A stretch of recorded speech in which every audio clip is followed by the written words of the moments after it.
Prisoner B-3087. Chapter 25.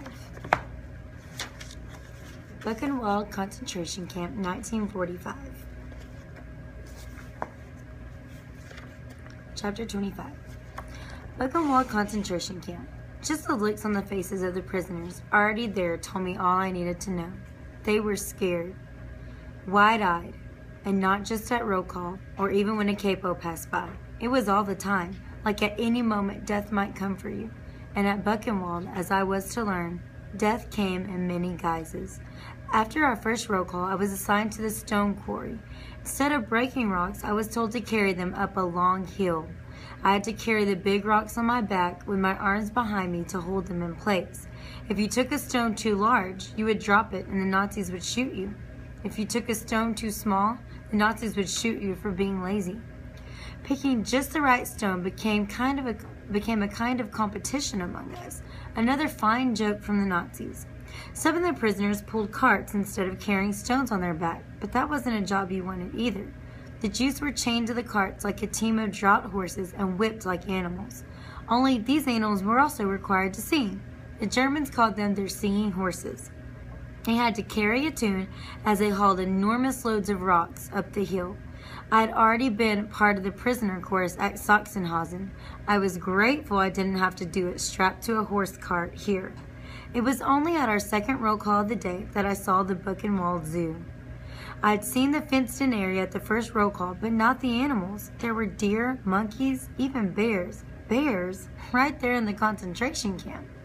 The zoo, I learned, was the idea of the camp's commandant, Karl Koch, and his wife, Ilse. The commandant had built it so its guards and their families would have something to entertain them. We starving prisoners stood at attention with our hunched shoulders and gaunt faces and oversized, filthy clothes, while healthy, well-fed children and their mothers came to see the animals.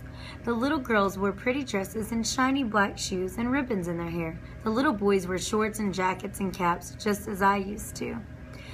Sometimes they sucked on lollipops, watching us the way they watched the animals. Did they see animals when they looked at us, or people?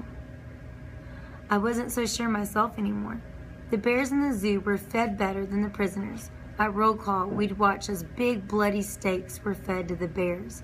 I was so hungry, I would have fought one of the bears for that meat and eaten it raw, steak and bear. One day the Nazis gave 2 prisoners the chance. They dropped a piece of raw meat in the mud between 2 men and told them to fight for it, and they did. The SS officers laughed at them and hit them with the clubs, while the Jews scrambled in the mud for their dinner. The animals in the zoo were never treated so badly. The camp's commandant was a brutal man, but his wife was worse. Prisoners called her the Witch of Buchenwald and the Beast of Buchenwald. As with Amen Goeth years before, I did my best to stay away from both Er and Frau Koch. One day at roll call, the Witch of Buchenwald walked up and down the rows of prisoners with one of the SS guards. She came to me, checked the number tattooed on my arm, and moved to the next prisoner. She read the number tattooed on his arm and checked it against the list and clipboard the soldier carried. "You," she said to the prisoner, "I am told you have another tattoo." The prisoner nodded nervously. "Show it to me," Ilse Koch said. The man pulled his sleeve up to his thin, bony arm to show her a faded tattoo of a crescent moon.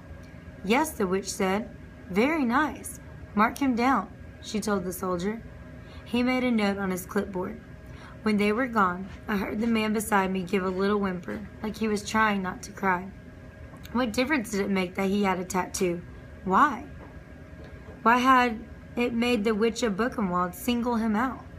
He must have been asking himself the same questions. All that mattered was that he was on the witch's list.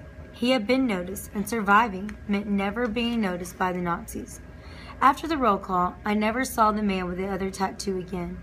One day, I was washing myself at the camp water pump, part of my daily ritual, when I saw 2 SS officers lure a deer to the fence of their enclosure in the zoo. It was a sleek animal with tall, broad antlers. While it nibbled at the food one of them offered, the other officer tied its antlers to the fence with a leather strap. The buck only discovered that it was caught when it tried to pull away. It snorted and stamped and whipped its head back and forth.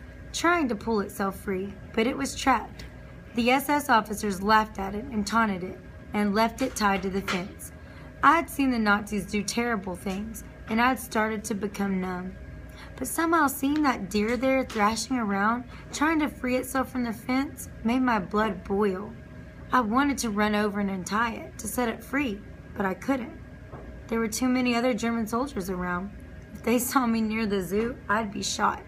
So I turned my back on him. I left the buck tied to the fence. As much as I wanted to help him, I had to look out for myself.